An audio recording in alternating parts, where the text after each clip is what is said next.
No, I'm just, I'm a legally blind albino. What's interesting about that? I don't know, man. I used to produce TV years ago in Vancouver. Used to produce TV in Scotland years ago. Used to work at a pirate radio station in Glasgow. Used to, stuff like that. Okay, cool. How did you end up here in Kerr Village? I went to high school in Oakville. I left for 10 years. I traveled around a lot, did a lot of things. My mother became ill. I had to come back to Ontario. One thing led to another, and I just kind of stayed in the neighborhood. I got a bunch of good friends here, and it's a great place to live. It really is. It's a wonderful community. So you like Kerr Village? Love Kerr Village very much. I can't really think of anywhere else I'd rather live, to be honest. How did you get into filmmaking? Well, I used to produce TV out in Vancouver. I used to produce this live TV show, and I always wanted to make a film, so I started writing. I wrote a play in like 2000, no, wait a minute, like 95, I wrote a play. It was put on at the Vancouver Fringe Festival in 96 or 97, I can't even remember now. The first thing I wrote is called Sex with the Dead, and I decided I wanted to make a film because, just it's, I don't know, logical extension, I guess. And I try to make a short film, and then I hate short films because they're so boring and so artsy and so noir and whatever. It's just, you might as well make a TV pilot. And so if you're going to make a film, I figure you got to make a feature film. So I wrote this one film about 7, 8 years ago now, I guess, maybe 9. And started making it, and no budget, just like the story of my life. And it got pretty far. We got about, there's a lot of it shot. I've still got it all, but the guy who was the lead character in it just never showed up on time, and we were organizing all these things and dragging all these people to things, and the guy just didn't show up, so it all kind of fell apart. So I thought the one trick from that I realized was, if you're going to do this again, you got to do it so that you're the main character, so that you know that you'll show up. So that's how I decided to make this one. So what is The Return of God? The Return of God is a film about God coming back to Earth for one night, hanging out. It's more luck and fluke than anything, because I don't really understand how it all came together so well. Because it just started out as an idea. I was in an alleyway with some guys about 10 years ago, smoking a cigarette, we'll say. And somebody turned to me and said that it was about 8 people. And I've never seen the guy since, but he said to me, I had a dream last night and you were in it. And I was like, okay. And I always find that weird when someone says that to you. And I said, he said, I dreamed I died and I went to heaven and you were God. And I was cool with that. And I thought, well, that's a weird thing for somebody to say. And then the other person standing there goes, if I died, went to heaven, you were God, I'd be okay with that too. Another person went, I would be too. So it just a weird thing, and it just kind of started off my mind. I thought, well, it all kind of came together. If you're going to make a film and you're going to be the lead in it, well, what can you really play? I mean, either it's a drug dealer or God. Like, there's not really, I'm not going to play, a very unique stereotype look, So why did you decide to make it and see it through to the end? Well, because I bumped into this guy named Paul Dante, who's an amazing guy who edited this film, stars in it, and he's a genius. And he is into filmmaking as much as I was into filmmaking. He's into film, and I said to him, I got this idea of this little film, and he said, yeah. So I gave him the basic outline of what it was going to be about, because I hadn't written it yet. And he really liked it, so started working on it. We worked on it together, and it's been four long years. 5.5 for me, but 4. Paul's been along for the ride for 4 years now. So can you give me just a very brief synopsis or plot outline or whatever you want to do for the film? Just God comes back to Earth. He just wants to chick. It's just I often I think of God as this way, that if you believe in God or don't believe in God, that's your own personal thing. I mean don't disrespect anybody, and I personally do, but that's my thing. But I think if you won $20 million, if I won $20 million in the lottery, what I would do is I would buy a condo in Vancouver, and I'd buy one in Toronto, and I'd buy one out east, and I'd buy one in Glasgow, Scotland, and I'd buy one in Amsterdam, and I'd buy one in Spain, and I'd buy one in just 12 condos around the world, and just spend the rest of my life going from condo to condo to condo to condo to condo around the planet for a month each, just to change life up, just see interesting things.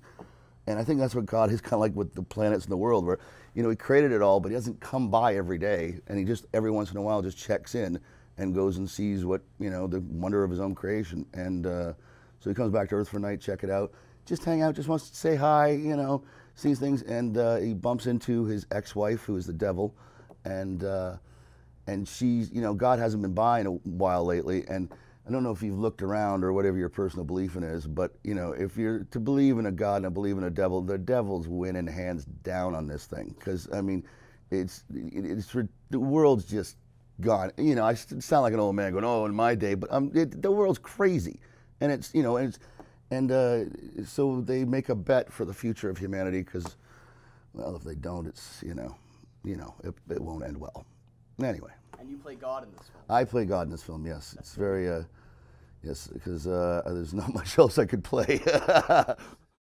I met a smart young man named Luke Dante, who was Paul's son, who wanted to be part of it, and he had got a great eye, and you know the kid, and he shot pretty much 80% of the film when he was just, you know, 15 years old, and I met a guy named Ashley Beatty, who we got together and had refreshments of an afternoon, and we would write songs, and we came up with an original soundtrack. And I met a guy named Charlie Jacklin, who was eager to record it, and he recorded it. It was the album for us, and just it's like Stone Soup. Everyone just came along and threw something into the pot to make it taste better at the end of the day. And like this is the Moonshine Cafe. And I gotta say that if it wasn't for the Moonshine Cafe, none of this would have come together, because this place is like just a little beehive of creativity, and everyone kind of meets here and goes and does things from here. Like, you know, two people connect here, and then they go and do something and come back and meet a third person, they connect, and it all just kind of, it becomes greater than the sum of its parts. So yeah, it all kind of coalesced here, and yeah, I can't thank them enough, and the whole community, because everyone brought something to the table. I mean, you know, Monty came in and laid some bass tracks on his track. Wes McClintock did the same thing. Breeze Romaine came and did the vocals. Jessica Jacklin did a song on it. She also plays a major part in it. She has a great role in it. Everyone just, you know, I met people in alleyways and asked them, with strangers I'd never met before, to be in it, and they'd say yes. And I never forced anyone to do anything they didn't want to do. So, here we are. So, what was your favorite moment, if you could pinpoint it? This right here. No, favorite moment. I don't know. There were so many fun moments. I guess. You know, the lightning, the amount of lightning that kept appearing, I thought was always very symbolic of the whole thing. I had wonderful times. I can tell you some of my least favorite moments. I can tell you, no, but no, I think dancing with Candace behind the shop over there, I really enjoyed that. That was fun. That's a good scene. Yeah, thanks. Working with Ashley was a lot of fun. Editing with Paul Dante was the funnest time of all of it. It was just, it just got along and just knew exactly what each other was thinking, and just rolled with it. If you could do this whole film one more time, what would you keep in mind for production? That I'm crazy. If I could do the whole thing over one more time, not to get so stressed out, not to be so crazy about it, it will just kind of, I mean, when you don't see light at the end of the tunnel, you just don't think there is going to be light at the end of the tunnel. So just always keep in mind that it doesn't matter what you do in life, just try and just be tenacious and just keep doing it until it's done, because you will accomplish it if you keep working at it slowly by slowly. Doesn't matter if it's baby steps, but you'll get to the end if you just keep walking the path. Premiere of this film, like, is it showing somewhere? Yeah, what we're going to do is we're going to show it Thursday, December 12th at the Encore Theater in Oakville on Spears Road. We're having a benefit charity evening. We're having 2 showings, 7 o'clock and 9 o'clock. The profits from the evening are going to the Ian Anderson House. It's a local hospice, and the Halton Women's Center, which is a great group that helps women in the community, and the Kerr Street Ministries, which is a group on Kerr Street that does a lot of work with the youth on Kerr Street and with families that need help. Yeah, and so we're going to show it out there, and there's going to be a band. It's going to be a fun night. It's going to be a fun night. Tickets are available? Tickets are available. They're available at the Moonshine. They're available at Less Than Level. There's an after party at Less Than Level, and they're available at Nino Panino's, all of them located in the center of Kerr Village on Kerr Street. Where are we going to be able to see this film if we can't attend this premiere? You know, I don't know. The marketing part of it's not my forte. I hope to get it on Netflix next year. I don't know. I don't see it being distributed in a. I don't see us having an opening box office weekend. It's a small little film. It's just an independent movie. It's got a meaning to it. If worse comes to worse, I'm putting it online and I'm putting a donate now button, and you can just watch it for free. And if you like it, just throw me a couple of bucks, and we're all happy. So we'll be able to access this film on the internet or through Netflix. Yeah, eventually, The Return of God will be on the World Wide Web or wherever wants to display it.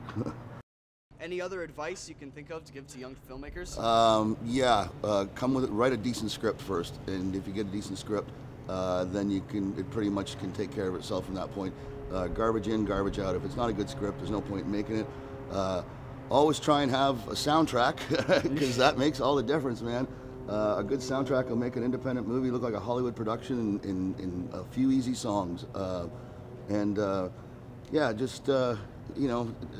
Just be creative and do something different, and don't do a gangster film. Don't do a movie about drugs, and don't do a heist mob thing. It's been done. Everybody's done it. Just do something different. Do something original. Do something nobody else has done.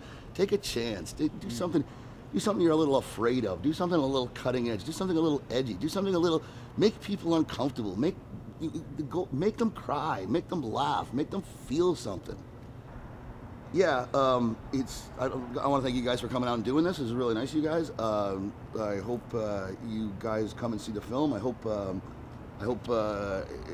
it inspires, I don't mean to sound weird, but I hope it inspires young people to go out and make a movie or do something artistic or do something they don't really think they can do, and never worry about how much money you got or what budget or whatever. You can do things, and just the more you think you can't do it, you just keep trying. You will succeed at whatever you try to do. Just the only failure in this life is not to try. So, and if you can do that, then you win. Yeah, that's pretty much it. Awesome. You good? Thank you very much. Thank you guys. Been a pleasure. Cheers, boys.